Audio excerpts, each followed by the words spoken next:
Assalamualaikum warahmatullahi wabarakatuh. Kembali lagi dengan saya Sevita Astriana Rahmawati, NIM 1903211000076.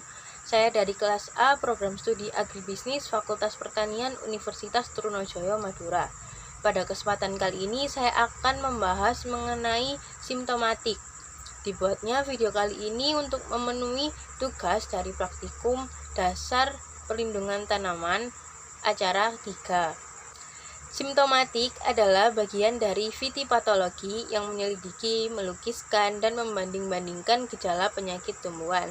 Pada umumnya, tumbuhan yang sakit akan menunjukkan gejala yang khusus. Secara morfologi, gejala penyakit dapat dibedakan menjadi 3 tipe pokok. Yang pertama yaitu gejala nekrotik. Gejala nekrotik disebabkan karena adanya kerusakan pada sel atau bagian sel atau selnya mati.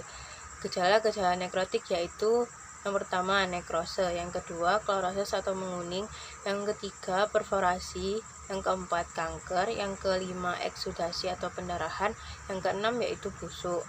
Gejala yang kedua yaitu gejala hipoplastis. Gejala hipoplastis disebabkan karena terhambatnya atau terhentinya pertumbuhan sel. Gejala-gejala hipoplastis yaitu roset, yang kedua kerdil, dan yang ketiga perubahan simetri. Untuk gejala yang ketiga yaitu gejala hiperplastis.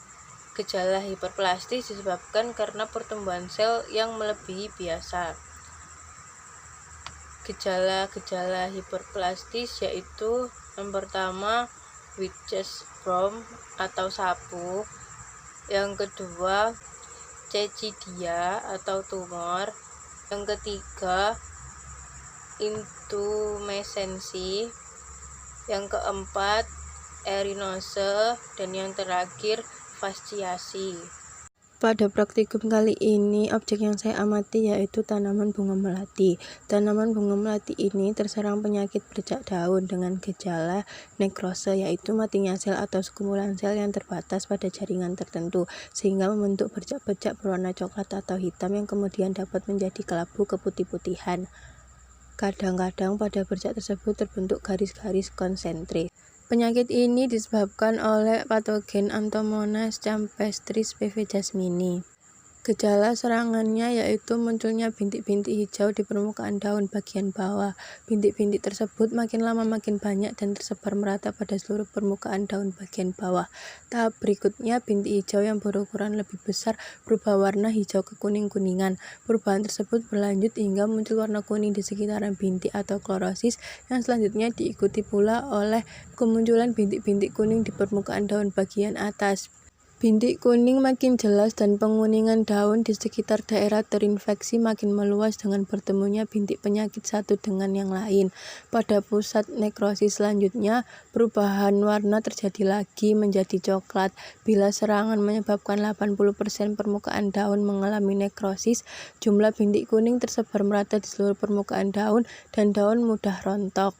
Tanaman bunga melati ini terserang penyakit bercak daun dengan tingkat serangan sedang dengan persentase 50%. Karena yang terserang penyakit bercak daun hanya setengah dari seluruh daunnya.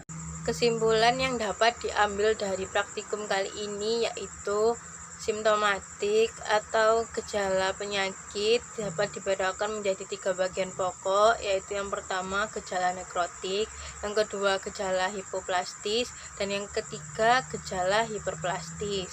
Dan untuk tanaman bunga melati, tanaman tersebut terserang penyakit bercak daun dengan gejala nekrotis yaitu gejala nekrose, dan tingkat serangannya yaitu sedang dengan persentase sebesar 50%. Sekian pembahasan simptomatik dari saya. Kurang lebihnya saya mohon maaf. Terima kasih atas perhatiannya. Wassalamualaikum warahmatullahi wabarakatuh.